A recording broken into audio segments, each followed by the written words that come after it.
Happy Devils Sunday. This is the Let's Go Devils podcast, 9 p.m. Sunday edition.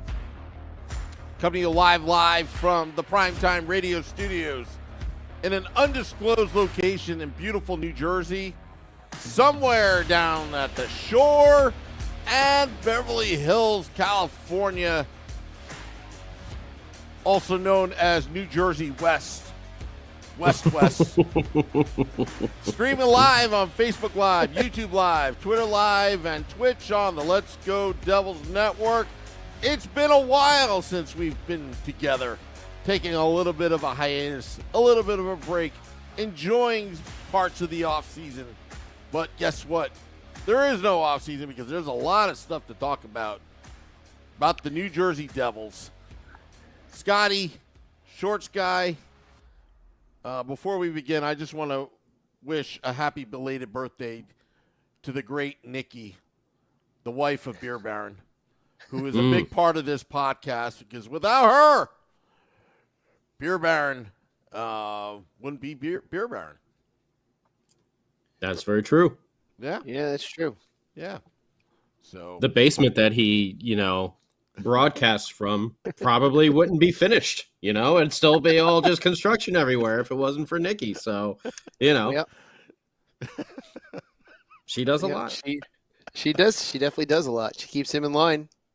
That's for sure. That's how we start the podcast, right? Yeah, Beer Baron's out on assignment right now, too. Yeah. Yeah, he is. Oh, man, 1 week off and it's like we forget how to do this. Yeah. I was thinking as we were just about to get going. I was like, man, when was the last time we do this last week? When the hell was the last time we did this? And it's been at least 2 weeks. So Chico was the guest. Chico was the guest 2 weeks. Scotty was on assignment. Chico was the guest. Yep. And that's what happened. Then we hit the Memorial Day weekend. So, took that off. Yeah. Took that off. And and here we are. And lots of happened for the New Jersey Devils. Where do we start? Well, they finally came out with the date for the outdoor game between the Devils and Flyers, and also Rangers Islanders the following day. So they get the sloppy seconds the next day of MetLife Stadium. That's what I'm calling it right now.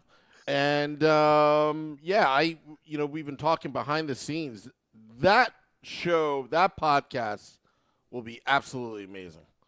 Absolutely amazing, because we already started putting the plans in. We're going to be broadcasting live from outside of MetLife Stadium. Scotty, we'll have to talk about travel plans. I know Vinny Parisi is already in, so this could be another reunion. And based on the projections, we may actually hit the 1 million mark around that time, which would be so cool. Which is would be so cool. Awesome. So it'd be 1 weekend of just fun. That's it. Just gonna be fun. Cold but fun. So I just want to get your thoughts on that game. February's cold, yeah. It'll be cold. It'll be freezing. But it should be a great time. I'm pumped about it. I was at the one, whatever it was, 10 years ago, 11 years ago at Yankee Stadium. And it was it was freezing cold. The snow was freezing into ice pellets as it was falling from the sky. I literally had hand warmers and feet warmers and all that sort of stuff in my boots. It was cold that day. Yeah. But it was a great time. I can't wait to experience this again. Wondering what the Devils will wear, as well as, there have always been unique uniforms for the outdoor games. So I'm wondering if they'll just go with their classic retros, or will they have something special thrown our way? So that'll be interesting to see as well. And playing against the Flyers. I mean, the Flyers have been in so many outdoor games, but whatever. It's a rival. It should be a lot of fun. And I'm excited about it. Breaking news. Uh-oh. Ray Leo on the Facebook Live just said, "Talk to me after, Sam. I have a suite at MetLife, and I'd be happy to host a Let's Go Devils podcast." Wow. Wow. Wow. Okay. That was wild. Okay. The lifestyles of the rich and famous. Scotty will be there. Yeah, right? Holy crap. Well, now if there's a suite, I'll definitely be there. Oh, yeah. Yeah, that may change my eating plans from the tailgate to in the suite. I gotta save some space for dessert in the suites. Seriously, we're somebody. We should definitely have a tailgate, though. Are they still allowing that at MetLife? Doesn't matter. It doesn't matter. Doesn't matter. We'll do it anyway. We're gonna probably break pretty much every single rule. I've been reading up on the NJSCA rules and regulations. We're gonna actually do a live walking podcast through the cattle tunnel, Scotty. I've already figured out the tech. I figured out the tech on that. We're gonna walk to see the old tunnel again. Yeah. Oh my gosh. Walk to see the old Brendan Byrne. Walk around it and then parade back. A walking tour of the past. It's gonna be a walking tour of the past. This is gonna be cool. Yeah. So we're gonna set up a base outside of MetLife Stadium. That's gonna be the big stage, and then we'll walk from the base through the cattle tunnel, then all the way back. So that could be a good hour's worth of podcasting, talking about nothing but. Oh my gosh! Got to get the cameras out there. That's gonna be fun. Oh yeah, we're gonna or 15 minutes of no signal. Just as soon as we go in, it'll look like what I normally look like when I freeze at home because of the stupid Jim Dolan internet. But that's gonna be a ton of fun to be at that outdoor game. Kind of a funny story from that first one, Scotty. You were talking about how cold it was at Yankee Stadium. That's the only place and the only time I've ever gotten a beer, and the fresh beer from the tap was warmer than the beer I just finished because of how freaking cold it was. Like the top would just kind of freeze over a little bit. Get a little those little icicles on the top. Yeah, there was as we walked in, because we got there really early. So as we were walking in, there's this couple, and this is noon. I think gates open, and there's this couple, and this poor girl's with her boyfriend. She's just kind of rubbing his back as he's leaning over a trash can, and the look on her face was just kind of like, "What am I doing here?" He must have just gone way too hard, way too early, and the aftermath was him. He walked about 15 feet into Yankee Stadium and was just getting sick in a garbage can. It's like, well, there you go. There's a good start to our day right there. Let's go. But that's game, a common mistake. Going too hard too soon. You get a little excited. Outdoor game. You just start pounding and taking shots. You got to pace yourself. You do. Sammy, you know what we have to do? We have to we have to see how far along the parking space lines we can line up our beer bottles like we used to back in the old days. Oh yeah, we got to do that. Yeah, we're gonna all the old traditions of the Meadowlands are gonna be in play, but it's a little different now because you can't sneak in the parking lot to avoid paying the parking people. No, early. You can't, unfortunately. So we're gonna have to figure a way around that, and also. Yeah, maybe I shouldn't say any of this on live air, but we'll figure out something. Plus escape routes, all that kind of good stuff. Yeah. Because if you remember the old red coats of Continental Airlines Arena, I mean, it was just every game we used to get in trouble. Yeah, without a doubt. Without a doubt. Yeah, they're not as lenient as they are at the Prudential Center, but we're going to have to, the red coats are coming. The red coats are coming. We just see them walking along the edges, walking towards 218, just converging on our section like, oh, here they come. But now they're yellow coats, at MetLife Stadium. And usually, come here, and then you're dragged out, your arms out wide like this, and everyone's chanting at you. Although, if we get into the suite with Ray Leo, I just envision if the podcast is in this suite with Ray Leo, it's going to be like that scene in Caddyshack where the caddies are allowed to go into the pool for an hour. and it's just going to be chaos and bedlam. So Ray Leo, we apologize in advance for the idiots taking over that suite because it's going to be just probably. I will reach out to Ray way. Leo. I got to hear what he has to say. Oh, he says, relax. It's a tax write-off, LOL. Oh, okay. Wow. Oh, then we'll just take advantage of everything that's coming to us. Mm-hmm. Oh, look at this champagne. $20,000. Ha, tax write-off. Book the buffet. Yeah. We got to get. Talk about a classy $1 million or 1 million download party if that happens. Oh yeah. Crap. We got to get Classy Frank 1 the million Tank party. there. Frank the Tank has got to bring the big stage from Newark to the parking lot. If I tell Frank the Tank to do that, he'd be like, "No problem. You want me to bring He'll bouncers find a way with to you?"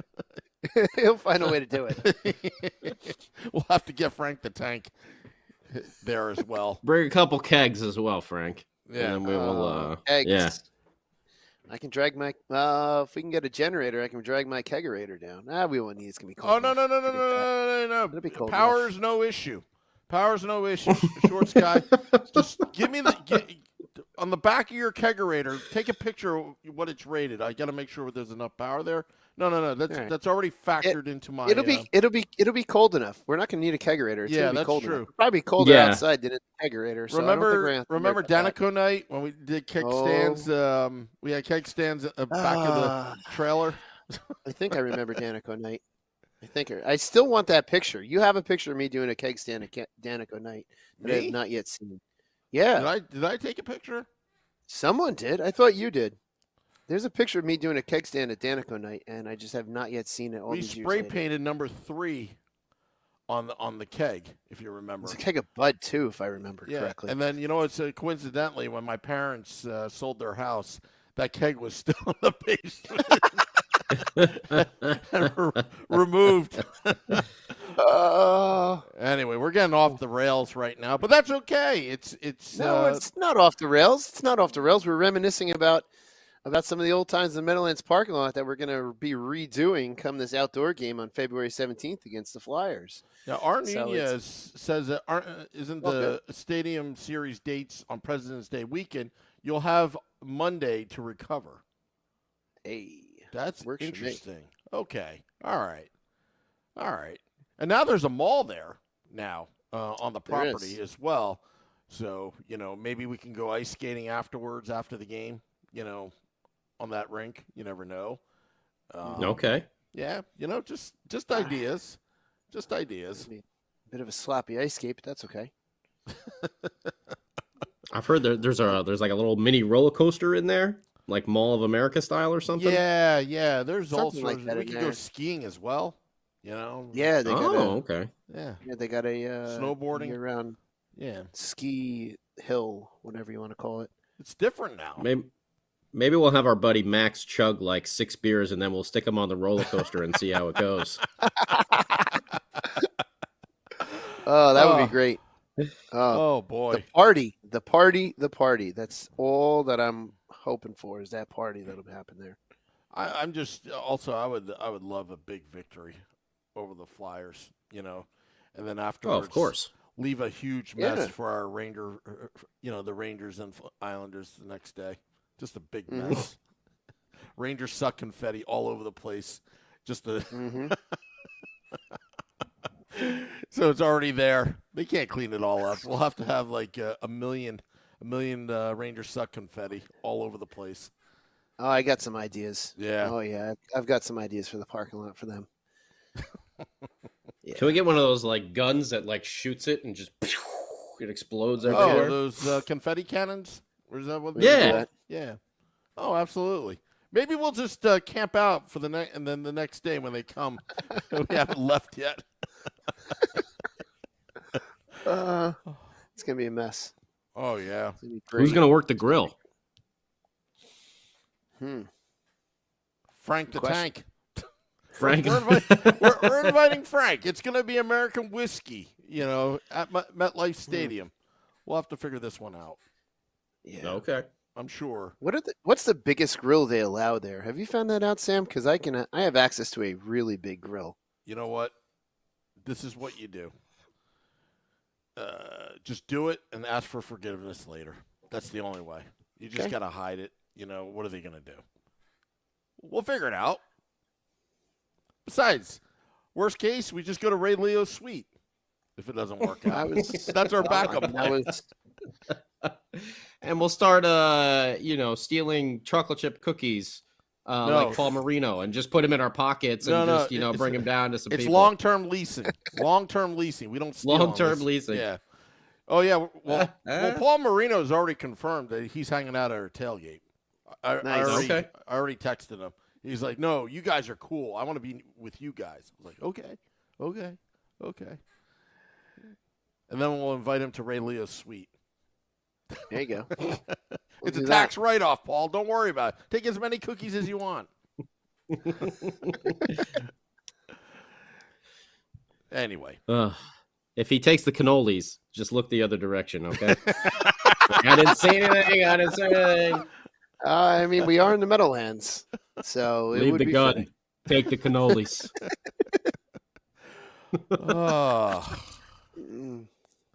Brad K says, need to have someone parachute in with the Rangers suck sign.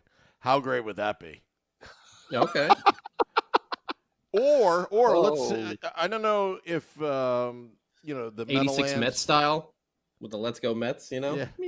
Or maybe we'll get a plane. I was just thinking that. A banner plane just flying over. It just says Rangers suck. Just circling the stadium for the entire game. For a 2-day tour. Saturday and Sunday. How about Rangers Is suck? that a tax write-off as well? Yeah, tax write-off. Renting a plane? Tax write-off. Yeah. Tax write-off. So what else happened with the Devils? Quite a bit. We lost a coach. Oh yeah. We'll do the bad news first. We lost the coach. We lost Burnett. So best of luck to him in Nashville. I was hoping he would somehow decide to stick around and take over for Lindy eventually, but I guess he wants to be back in the head coaching role. Good for him for taking that job over in Nashville. It's a great city and they have a great atmosphere, and I think he's going to do well there. Plus he's a really good coach too. Yeah. We've heard some rumors here and there about some teams being interested. No surprise. I had heard about Anaheim looking at him, Calgary with some of those former Florida players. But it was Nashville, which meant the end of the tenure of John Hines, which, yes, he's such an interesting coach because if you look at his numbers for the Devils and for the Preds, it's not bad. He's like, I think he's got the most wins. He's like second in wins in both franchises. He actually had some staying power with the Devils and the Predator. Obviously, Trotz is going to be number one. But Hines, put up some good numbers. But I don't know. There just seems to be something missing with him in some of those like real, crunch leadership type of moments that, I feel Lindy definitely does a better job with here in New Jersey. We'll see how Burnett handles it down there with the Preds. But Hines always struck me as more of that developmental. I mean, he had that long run in the AHL with the Penguins, franchise before he came over, developing a lot of players and everything like that. I don't know. I almost feel bad for him, in the sense that, did he get a raw deal? I'm not really sure, but yeah, I got opinion on Hines. Oh boy. He looks good on paper, but he doesn't have that it factor. Some coaches just, is a good coach and just the analytics look good. Everything looks good except for one thing, the win column. And he's just one of those guys that for two teams in a row with the Devils and Nashville just wasn't able to get them to where they need to be. Mm-hmm. So I don't know if, because of a development standpoint where it's just like his message kind of wore off from everybody that's talked about John Hines rave about him. You don't hear one person saying anything bad about John Hines unless you're a New Jersey Devils fan and possibly Nashville Predators fans, because I've been following their Facebook group in the past year. They were like, oh, thank God. We like this Burnett guy, because he was with the franchise in its first season, scored the franchise's first goal, That's what I was going to bring up, yeah. Yeah, so his history there. There's a lot of good juju there, and with Barry Trotz taking over, GM retiring, Barry Trotz is there. He's gonna put his guy in, and if he thinks Burnett is the guy who he coached, Hines didn't stand a chance. It's a new regime now in Nashville. That's what I think. But I have nothing bad to say about Hines other than I just don't want him coaching the New Jersey Devils. That's all. He reminds me of some of those college football coaches when they try to transfer to the NFL and it just does not work out. Yeah. And they need to go back into the college ranks. I feel like Hines, like you're saying, there's that it factor that it just seems to be missing. And it seemed to be, we all thought the same as well when he was, coaching the Devils for a number of years there. Besides the fact we couldn't tell if he, because he didn't have eyebrows. So we didn't know if he was mad, upset, happy. We couldn't tell anything over there. Lack of emotion. Yeah. But no, I really do. I feel like there was that, the line shuffling. But I just felt like there was that missing, it factor there.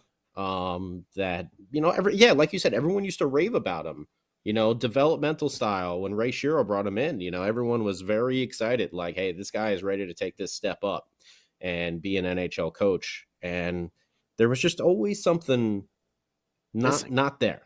Yeah. Missing.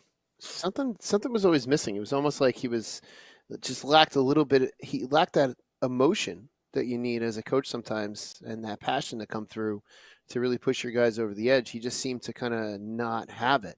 A lot of times, you look at him, he just had this kind of confused, dumbfounded look on his face. Like, okay, do you know what just happened? Are you analyzing? Well, that's why I hope the Rangers sign him. Well, that's the rumor I heard. That's the rumor I heard, is that that he possibly, because I think he played with Chris Drury in college, so he could potentially go to the Rangers. I heard they were looking at Lavalette too, right? They are looking at Laviolette. Yeah. I think he's probably Laviolette. I said that wrong, didn't I? Whatever. I think that's okay. Hines, had they hired him maybe a few years ago after he got fired, maybe it would be better. But right now in the stage where the Rangers are, they went all in, and they got busted up by the Devils, obviously. Yep. And they're a team that needs to win now, I would assume. Would you go to Hines? I don't think he's the right coach right now for them. To put them over the edge, it would be difficult because he doesn't seem to be able to do that. He doesn't seem to be able to get over that hump, like we've been talking about. That he just doesn't have that last final piece. We can't figure out what the hell that last final piece that he's missing is, but he just doesn't have whatever it is, and it would kind of. That's why he's perfect for the Rangers. Exactly. I was just going to get to that, which is why we would all love to see him with the Rangers.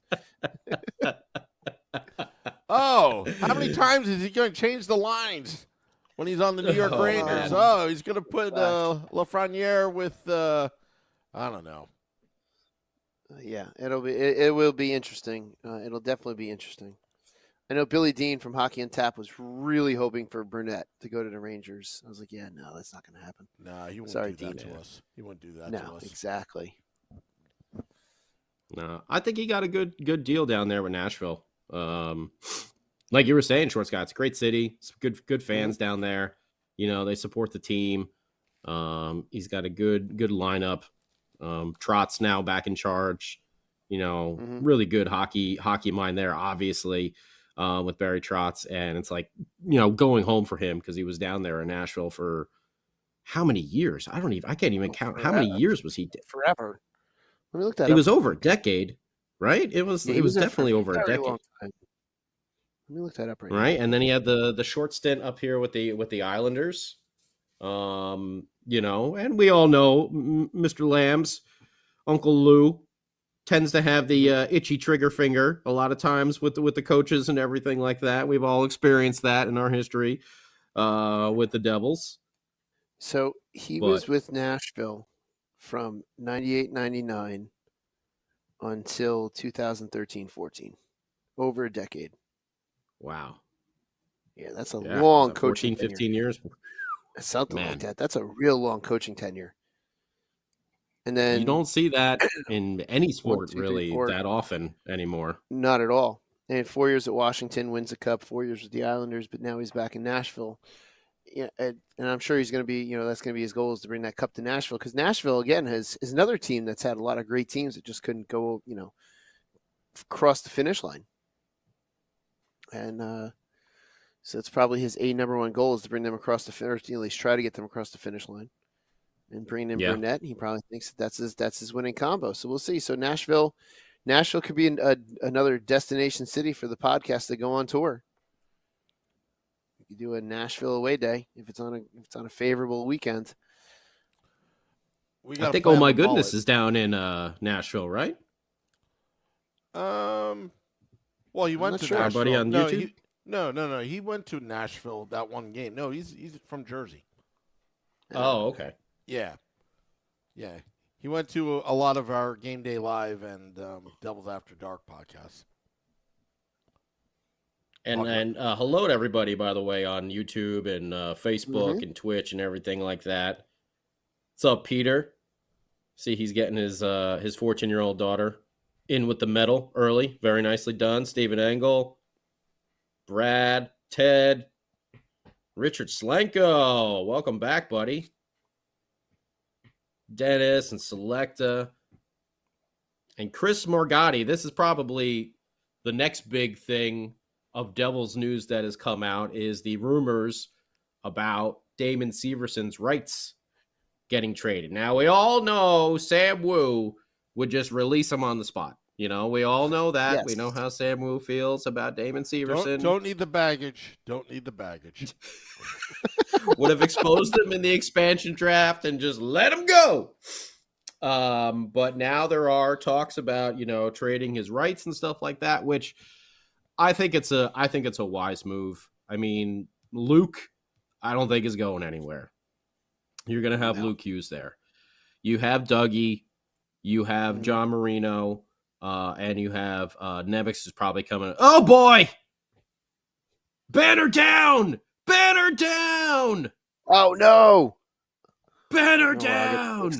Let me fix that. Was that a weed plant behind you? See, that's what quiet. That's what he's. That's quiet. You. Let me fix this. Now that Shorts Guy has great internet, this is what happens. Yeah, we get to see everything. Everything. Great internet. Banner falls. Oh, what a day! Hydroponics. What a day! Everything there. Yeah. Quiet. Black market. Yeah, black market. I knew that was going to happen. I put extra tape. I tried putting extra tape up there, but what are you going to do? But Damon Severson, I'm not sure where exactly he fits in with these young defensemen coming up. Luke is going to be there. He can kind of play either side. But I can't remember if he's a left or a right-handed usually. Nemec is a right-handed defenseman. Marino, Dougie, they're signed long-term. They're not going anywhere. No. So really, I'm not sure where Damon Severson can fit in here. I'm not even sure where Ryan Graves can fit in with Kevin Ball.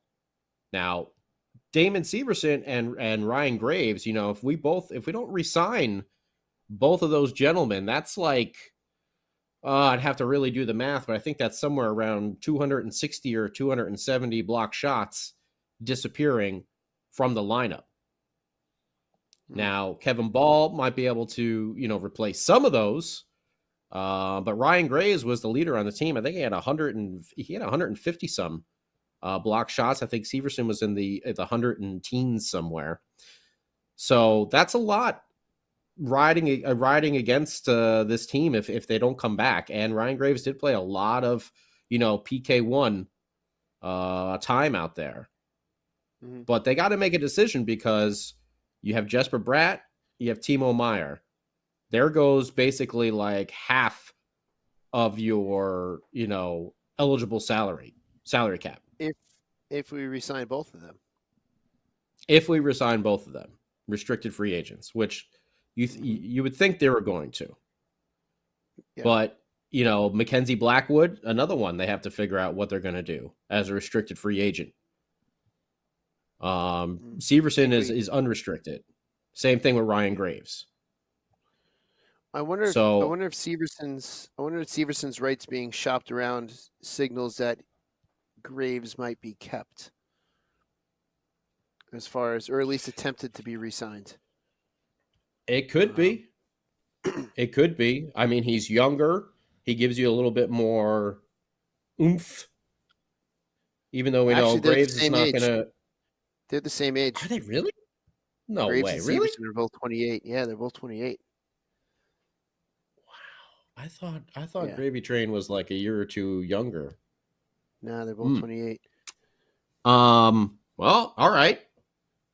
Brendan Smith is the old guy on the D core. He's 34.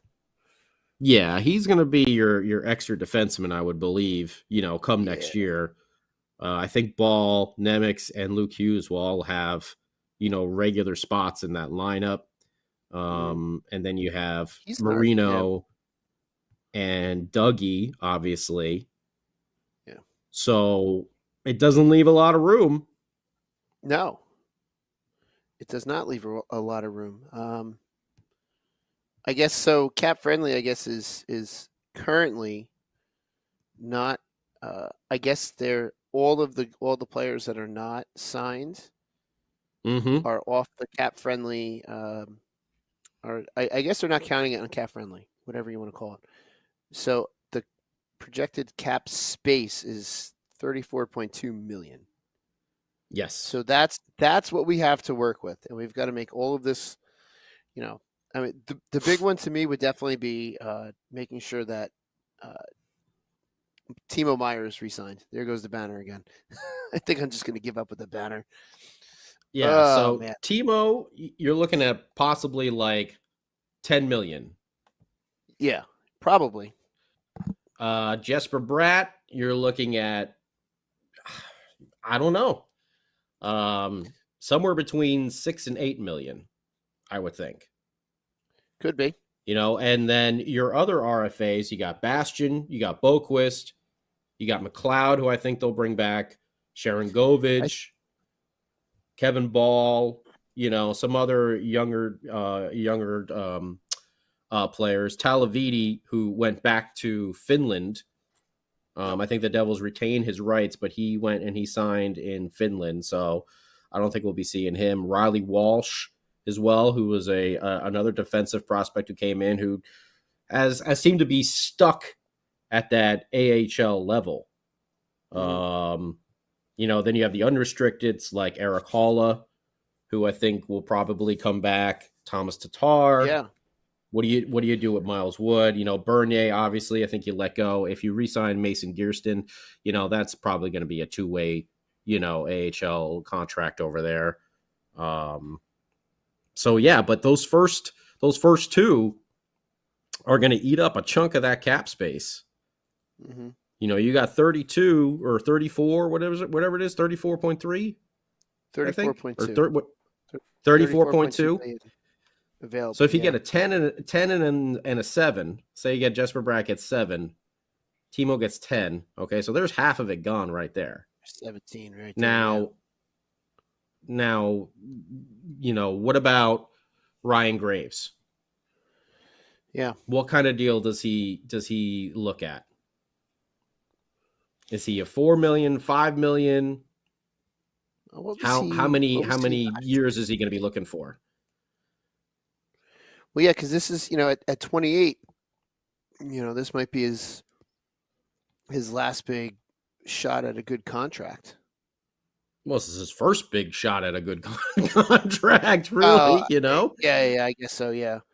But at the same time, though, at 28, it's he's not going to get many more of these contract opportunities. So he was trying to see what he was last year because I can't remember. I think he was in the threes 3.1. last year. 3.16. Yeah, 3.1. 3.16. Do you So- try to resign him for for 4 years in the 4 range? It would be a raise for him, yeah. And I just give up with the banner. This is my last shot with the banner.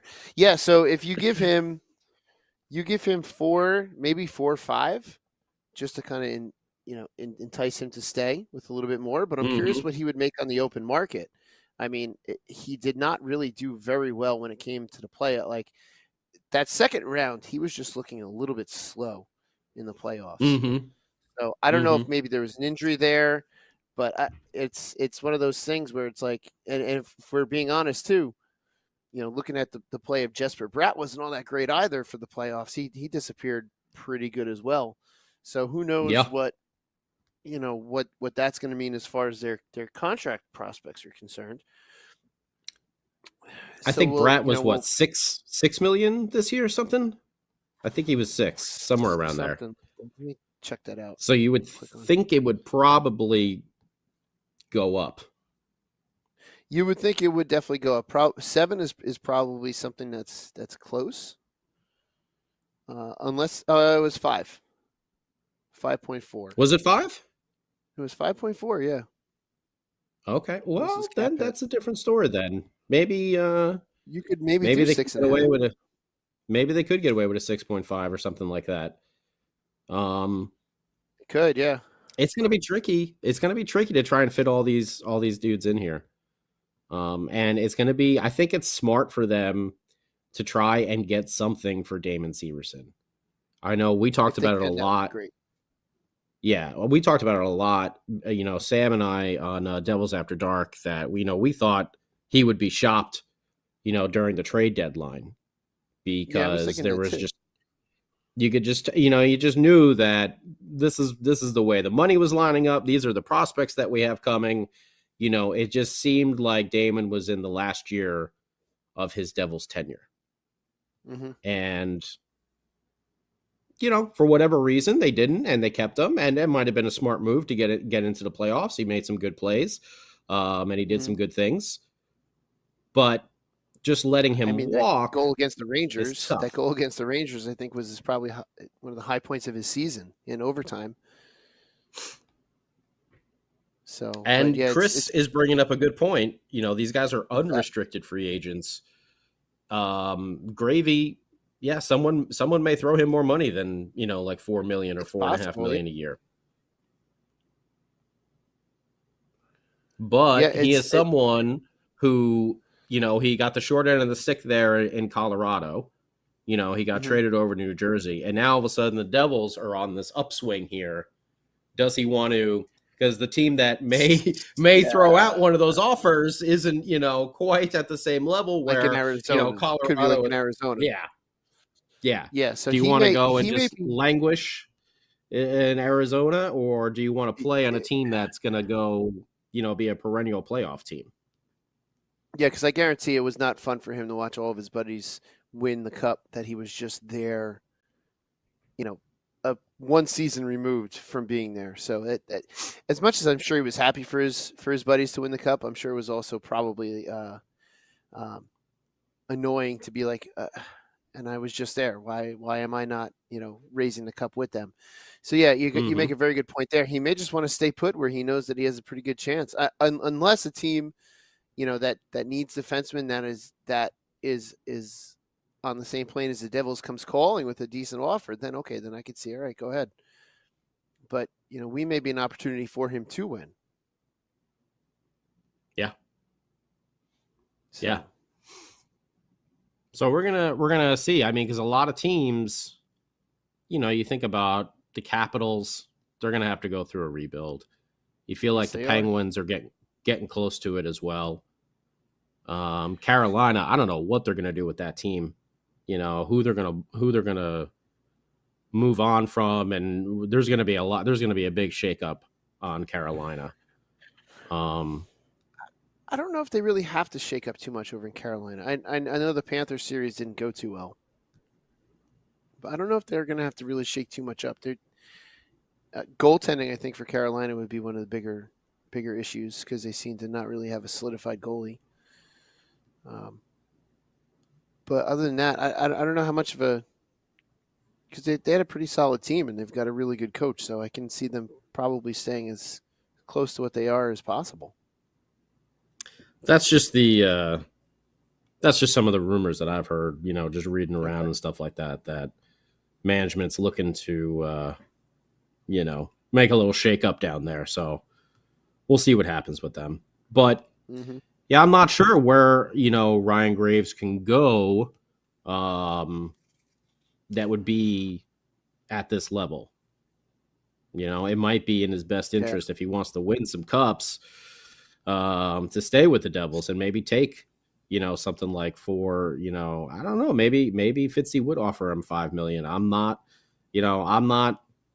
not Tommy over there. He seems to know what he's doing though in the trenches and make some good plays, but there will be a thorn on our side. Yeah, the Canes did have some guys injured, but once again, they were watching and eliminated from the playoffs. Yep. But injuries, you can't really. It's tough to fault an injury like that, but because they did really well compensating for the injured players they had, like for knowing who they lost and knowing what they wound up doing. They still did very well. They almost, I don't want to say they overachieved, but they did. They played pretty good without them. They compensated for the losses. So, I mean, and if you look at the Panthers series, I mean, every game was a 1-goal game. It was, and a couple. They were basically like one shot away from a couple of those games from being the winners themselves. Especially that 5 overtime game. Like holy hell! Like one or two decent shots better than the Panthers, and it's the Hurricanes that win that series versus the Panthers. And then maybe a couple of you guys would have got a couple more. Couple of you guys would have got a couple more points in our playoff pool. You wouldn't be losing to an idiot and a finger painter. Did you see, by the way, that Bob Roski says that he loses like 20 pounds like a game and stuff like that? That's crazy. I saw that. Yeah, that's a lot of sweat. Yeah. Especially that blew my mind. That 5 overtime game, he had to have lost a ton of weight. Well, a lot of the players probably did because that was just a hell of a long game to be playing in. But yeah, but Bobrovsky came out with that, and I was reading that, and I was like, oof, that's a lot of weight per game. And he doesn't look like he's a very big guy to begin with. So there's not much there to lose because I think someone posted a picture of him like getting whatever the post game award from the team is, and he just looked like a skinny rail. It's like, holy crap, there's not much to this guy. Where's he losing his weight from? So unless maybe it's extra weight from hydration, pregame hydration that he just winds up losing over the course of the game. Maybe that's added weight just before, I don't know, but that's still a crazy little fact coming out of him. Get him some Gato and chill. Come on, Bob. Seriously. Get yourself with it. Well, for $10.5 million, he should have been doing this. He should have been playing like this for much longer stretches of the season. That's true. But that is definitely true. They're getting $10 million Bob right now. Now they are, yeah. Now they are, yeah. Although he looked a little bit human last night. I got to say, he looked a little bit human watching that game.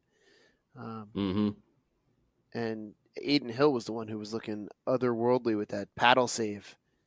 I think, what was it, the first period or whatever they made? Like, holy hell. I'm watching that, and I just lost my mind. When he brought it back. Yeah. Yep.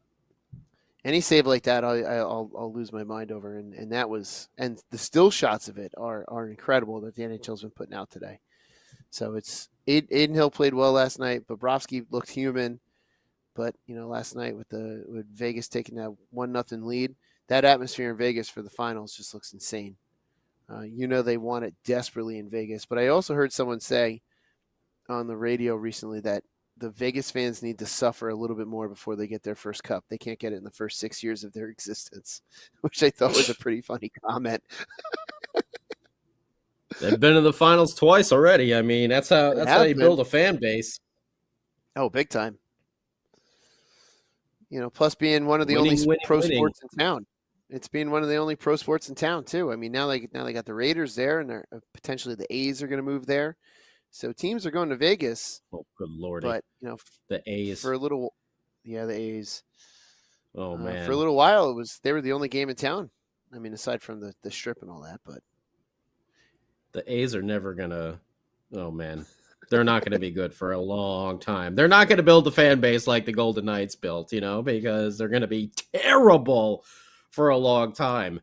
But if they move there, they're going to have to do something. But did you see some of the watch parties that the Knights are throwing, like outside by a giant pool with a giant screen? Like crap! Oh, yeah. I mean, that's the casinos and everything. That would be so much fun to be at. The pool parties in Vegas, and then you get like your drinks like swam up to you and everything like that. Yeah, it's incredible. There's some fun times going on over there in Vegas. Gotta go back. But yeah, that's when you have a team that wins like that, you're gonna create a fan base. And they've been blessed. I don't know many franchises in their first year of existence they go all the way to the Cup Finals. And two within, what is this, their sixth year? Their sixth year in the league, I think? 2-6. Man, have they missed the playoffs? I don't even know off the top of my head. Once. Last season, they missed it once. Yep. Wow. Mm-hmm. Yeah, that's the way to build a fan base.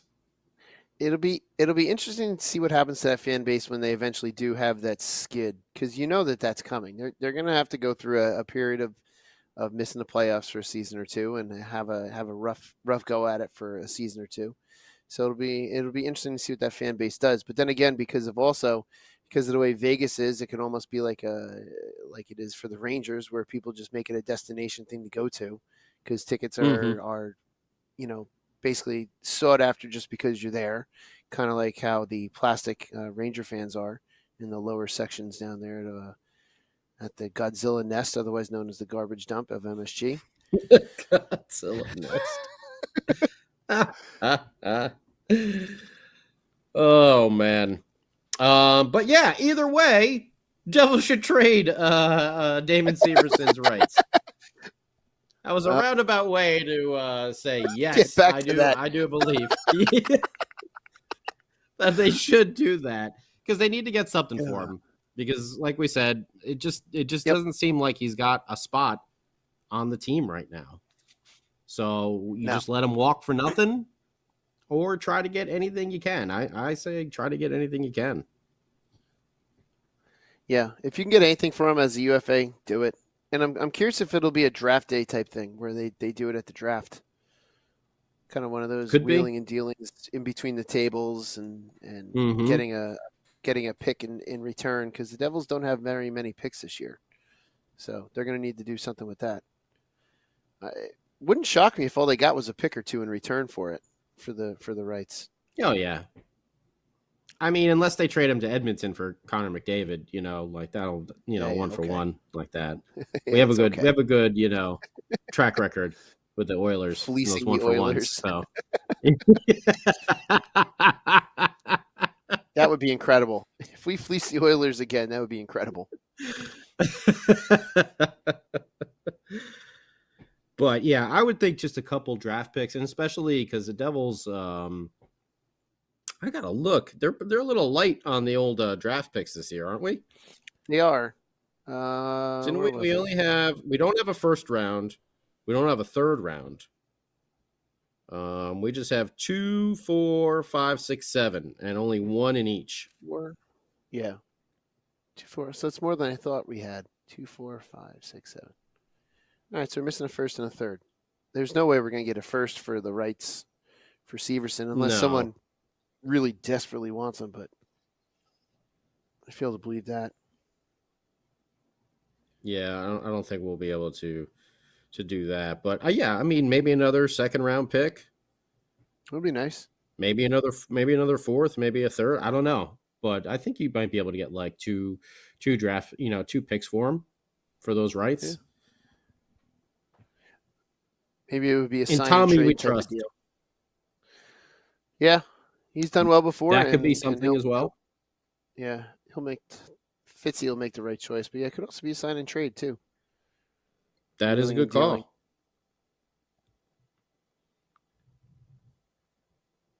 call. And then Timo.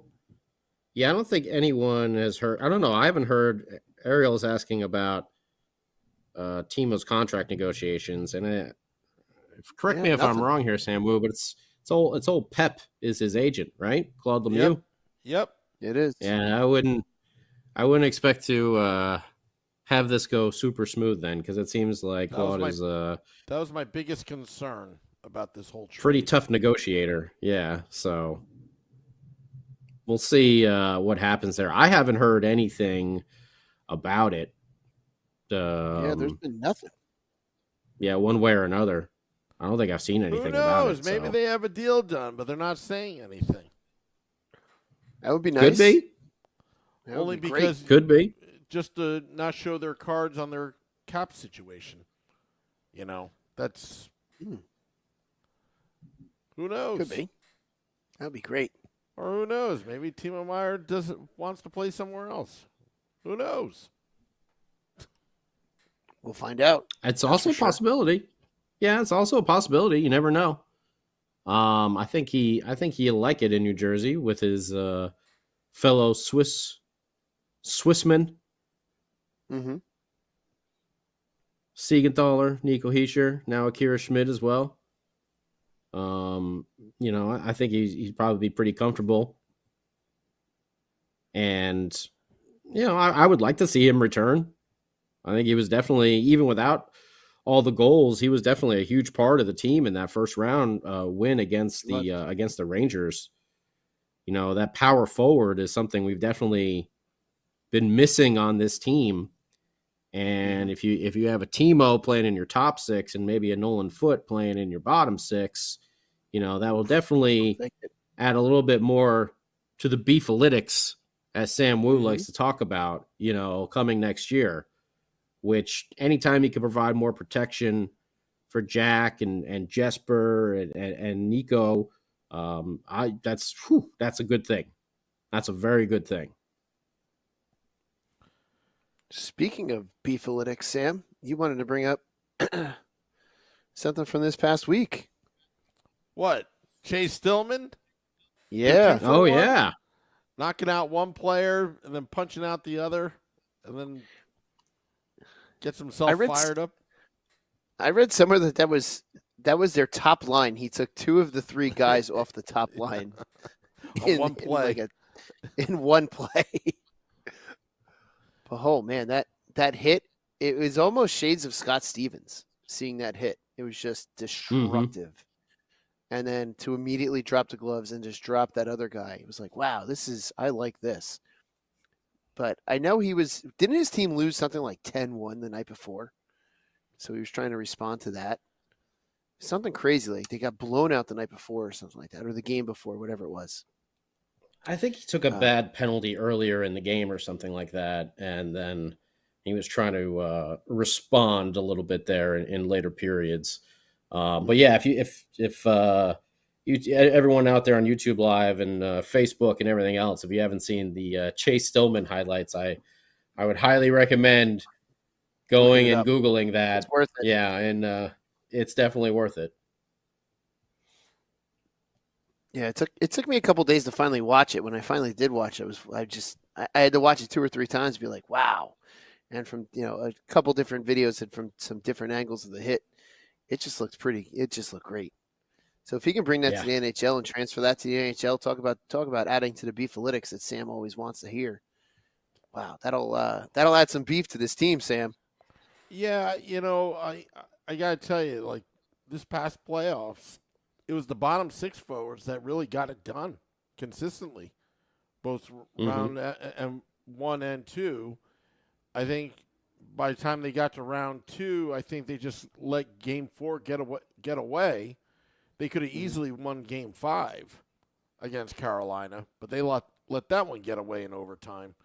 With that Tomas Tatar passing it back to Siegenthaler and all that. But I think the biggest difference right now, you see why the Florida Panthers are in the Stanley Cup Finals, is because, of those shenanigans that I've talked about. Clearing out the crease, defending your teammate, being a pest and trying to get in the goaltender's head. I mean, that's just part of the game, especially the playoffs. The playoffs is a different animal. It's almost like a different game. So it's just a matter of, can you put a group of players together that can get into the playoffs? That's step one. Step two, now can they turn it to a different level? Because it's a completely different game. I'm glad that the team got to experience a Devils Rangers victory, 7 games. That's going to go a long way to unseat a team that was all in before last season, and just to unseat them. Carolina was really a learning lesson. I mean, if you go back to Game 4, Devils had a 1-0 lead. And then they panicked. And why Lindy didn't call a timeout sooner, we don't know. But they had a great effort Game 5. I thought Schmidt should have played Game 4, but they put Schmidt in Game 5. I thought Schmidt played out of his mind in that game, just holding the fort. But that last one, it's one of those things. You can't blame the goaltender there. Speaking of the goaltending situation, you know what? I think everything is on the table. You can inquire about Hellebuck. You can look at other goaltenders. But I think Schmidt and Dawes and Brennan, I think they're the future. I think you're going to get it right with one of them. I think Schmidt's the guy right now. And I think Dawes will give him a run for his money. But, again, Vanacek is here for the next 2 years, I believe. So, that's... Yeah, he had a 3-year deal. Yeah, he's got a great contract because it's not gonna sink the team. And what's nice about Jack Hughes signing that long-term deal, it really created that culture where with Timo and Bratt, it's, do you want to win here or not? And even Jack was kind of getting a little feisty there in his exit interview, which I really appreciated because it shows me that Jack cares about winning and nothing else, Yeah. He doesn't like to lose. We've seen that. Yeah. Now, when you're talking about possibly building, hopefully this team is built for the next 10, 15 years. I mean, this is another podcast for another day. But I'm still doing my digging up of Joshua Harris and buying the Commanders because I'll tell you, I mean, I think Max sent me the article that he had to use the Devils and the Sixers as collateral for that deal. And it's like, how can we cheer for the Commanders when they're in the same division as the Giants? Like, Can't. I just want to tell the Commanders fans, just show up. Just show up, because I'm afraid that may hurt us in the end. If his projections are incorrect, he can't get a new stadium deal, and the revenues aren't there, and he just spent $6 billion that he doesn't have because he had to get investors involved. Will they cut? Will they cut with the Devils? Will we back to the cap floor again? And I don't think so. I don't think so either, but it's the off season, so I'm gonna make a hypothetical here. NFL East teams and NFC East teams, they all sell out. All of them do. And I think DC fans over there are happier than hell that Snyder is now out. Anyone but him. Yeah. So they sell out every year. Commanders, Redskins, whatever you want to call them, they sell out every year, just like the Cowboys. But all like their the Giants, traditions are going to be gone. just like the Eagles. All their traditions. They'll still be there. Yeah, Still have the Hogs and everything. Yeah, they'll be fine. But like yeah, our goal song, how it was taken away, like from day one. Well, Devil's Very fan glitter. club. Sam. Devil's fan club is like relegated to the closet, at Prudential Center. I think Sam, they're going to make tons of money. Sam, if for some reason that the Devils have to be cut from the portfolio, then that could potentially start the beginning of the Sam Wu ownership era. Oh, buy Doge. They- Put all your money in Doge right now. We'll be ready. Because if they got to cut the Devils at a bargain basement price, that's when you can swoop in and fly us all around and to follow the team in the private I'll be the jet that next you own by then Vanderbeek as well. I hate to break it to you. Even if I could before, I'd Be like, the I next got all Van- these Woo bucks here. They're very, Seriously. very interesting currency. Yeah, they don't count against the cap, so that's how. Yeah. That's how. Be like, hey, Timo Meyer, we're paying you $4 million a year, but the rest we're paying you Woo bucks. It's just as good as gold. It doesn't count against the cap. Under the table. Sam will be paying every single player under the table. Rubber checks everywhere. Just jokes, folks. Just jokes. Well, I think it's actually a good thing that they did purchase the Commanders. I think they're going to make a boatload of money there. That team, I know I have some family down there, and I have some family in Philadelphia area as well, and they're all diehard Eagles fans. And all my family down there in Maryland, they're all diehard Commanders fans. They'll still go and they're going to support that team. And like Short Sky was saying, that those fans are just anyone but Snyder. As long as it's not him in charge, because he's taken that franchise, through the muck with everything that he has done. And to get a different owner in there, I think they're just it's like Mets fans. I mean, we obviously hit the jackpot with Steve Cohen, but it was just like, get the Will Ponds out of there. I don't even care anymore. There's no more Will Ponzies over there running the team because it's just terrible. It's terrible, I have a feeling that that's the way those DC fans were. I'll tell you, if Harris had bought the Mets, Scotty, I had a different vision. What would have happened? I thought it would have been bad. Now, I love how the press talked. Coupon. Yeah, Freddie Coupon. Yeah, I remember at Shea Stadium, Mets Yankees. I remember bringing like a whole bunch of coupons, like cutting it up in the parking lot, and just like, and I think it was Kareem Garcia got an RBI, and I just like let loose the coupons. Yeah. And Doug McCavage as well. Oh man, those are the days. That was the Mets' coupons. philosophy for so long. If these guys just have a career year, 4 years past their prime, everything will go, just to play. It was like major league. Yeah, that's what it was like. Yeah. You hope that, but hey, we're gonna sign Jason Bay, but let's make the left field absolutely impossible to hit home runs on. Let's back the fence up, and then let's create a big wall there as well. Great idea. Oh, I forgot that signing. Oh, so did I. Our franchise player David Wright, he likes to hit opposite field home runs. Let's make a huge gap there so it's impossible for him to have opposite field power. Or better yet, first round pick. Let's hype up that left-hander Scott Kazmir, and then out of nowhere trade him for Victor Zambrano. And then, like, the fourth game he pitches, he's holding his elbow. He's holding his elbow and running off the field. The Victor Zambrano. It wasn't Carlos Zambrano. It was Victor Zambrano. Who is this guy? Victor, yeah. Maybe he's Victory. I don't know. And then he's just, like, holding off his arm. Oh, you're Victor. We thought you were Carlos. Oh. It's 94 mile per hour fastball. Went to 78. And then he's just, running off the field. Oh. And Sean Estes can't even hit the guy. Roger Clemens. Anytime and then Noah Syndergaard, same thing.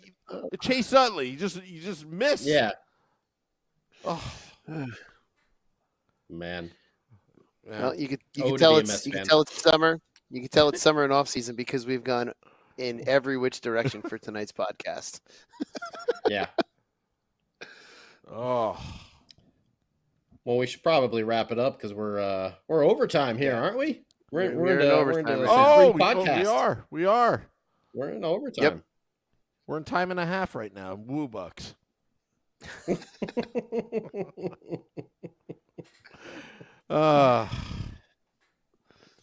Final thoughts. Final thoughts. Yeah. Well, we're not going to get too much, news. I mean, because I feel like, well, we got to wait till July 1st on a lot of things.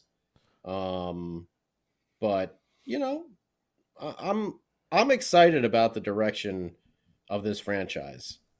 I think this is going to be a very, very important offseason. There's so many just, decisions to be made that really can affect this team for the long haul. Not only with Timo, but Jesper Bratt, like we were talking about with Damon Severson. That's an end of an era. Oh boy. There goes the banner again. That's the end of an era. Whatever. Yeah. Damon Severson, he came in as like an 18-year-old defenseman. Don't forget that. He's been here for like 10 years. Yeah. Yeah, he's the longest tenured player.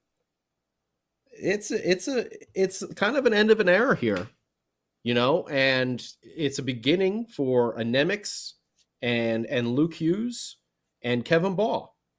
So there's a huge transition happening, and it's really going to be interesting to see what happens with Ryan Graves. Do they let him walk? Do they bring him back? He's going to be looking for a number of years. He's going to be looking for a little increase there in salary. He may be on the Siegenthaler. Oh, Siegenthaler. I forgot about Siegenthaler as well. Yeah, where are they going to play all these guys? It's a good problem to have. Miles Wood is another one who may be an end of an era. He's been here for a number of years now, but with Curtis Lazar, signed for another year for a cheaper amount of money, with Nolan Foote seeming like he's ready to take that next step, is at the end of that era as well. So there's going to be some significant changes here for this team in the offseason, and really going to this is going to be a huge, huge test for Fitzy to see that he can keep this team on track. Now that they have reached the playoffs and they've shown their potential and announced to the hockey world that they have arrived, they got to stay on path. The goal now is every year getting to the playoffs, barring any, knock on wood, like injury-plagued season or something like that. But this is going to be a really important offseason here, and the dynamics of this team is going to change a little bit, especially with Wood probably gone and with Severson probably gone, who were both, wore that A on their jersey at certain points in their career. Mm-hmm. So stay tuned, Devils fans, and we're going to see what happens over here with this team. But this is going to be a huge, and almost forgot, replacing Burnett as well. Tom Fitzgerald, this might be his most important offseason so far in his tenure with the Devils. That's all I got. All right. Shorts guy. Yeah, I completely agree with you, Scotty. It's going to be a really important summer. Give me some moves. We're going to see some goings. We're going to see some exits that I'm sure some fans will not be thrilled with. Some, like Samu, might be. But the one thing about this team is this team has emerged, and we've spoken about it on the podcast before. This team has emerged almost out of nowhere, and a very quietly fantastic season. That when we were recapping towards the end, like, wow, we really hit a lot of really high benchmarks. I think one of the great compliments that I've gotten about this team in recent weeks is fans of other teams saying how good the Devils are and how good they look and how dangerous they're going to be for years to come. So I think that's great. That it's not just us that's seeing it, but it's fans of other teams that are seeing it. They're kind of worried about having to face us more often. So that's a positive. But this is you're right, Scotty. This is a big summer for Fitzy to kind of put it all together and get that long-term success solidified, and then making the playoffs every single year. And then, like Samu's been saying, cup in 25. Mhm. Wow. Thanks for turning that over to me. You This is bet. what I have to say. I'm going to echo Jack Hughes' sentiment with all the restricted free agents or unrestricted.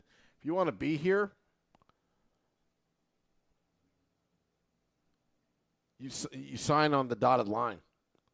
Like, stop talking about how great Jersey is or whatnot. It takes a team.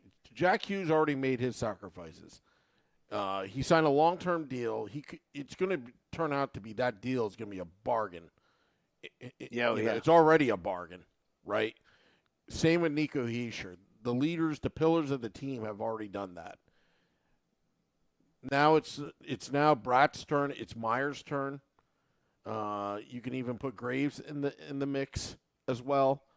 You want to be here. You want to win cups. You're gonna have to let off on your top dollar, and it takes a team to win, and that kind of culture resonates with me because everybody has to make the sacrifice. It's not just, it's just not one player taking the team.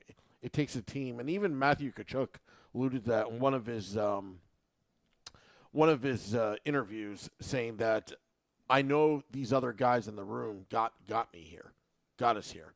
It's not just me, and that's the sign of a leader, and that's why Scotty and I were all gung ho about trading the entire franchise for Matthew Tkachuk, with the exception of Hughes and Hischier. Yeah, untouchables. Yeah, and the first round pick, and all those players, but yeah, and again, I'm just hoping that the players, hopefully they listen to this podcast. Like, if you seriously want to be here, you're going to have a great time. You're going to be winning for the next 10, 15 years. That's if you see like Grant Marshall and Christophe Oliwa and all these players have won cups. That's priceless. No amount of money could ever replace that. So that's all I have to say. And also I need to plug that on the 28th of June, the NHL draft, we may not have a pick, but we're going to be drinking drafts. Where? At Enzo's. Enzo's in Hackettstown, New Jersey.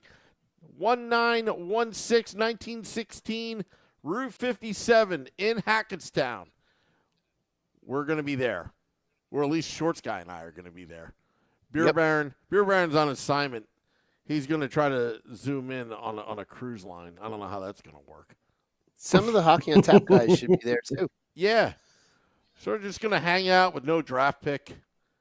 Just BSing about hockey, making fun of other teams. Who knows? Maybe Fitzy's got Bedard in his sights right now, and he's gonna fleece Chicago. He's gonna fleece Chicago. Yeah. Okay. Yeah. You never Severson know. for the first overall. The rights to sign Severson. For The rights to overall. Severson. and Bernier as well. We could throw him in. He's a throw in. Yeah. Bernier and Miles Wood. Yeah. First overall. But they got to take on some salary and or some Kovalchuk as well if he's somehow.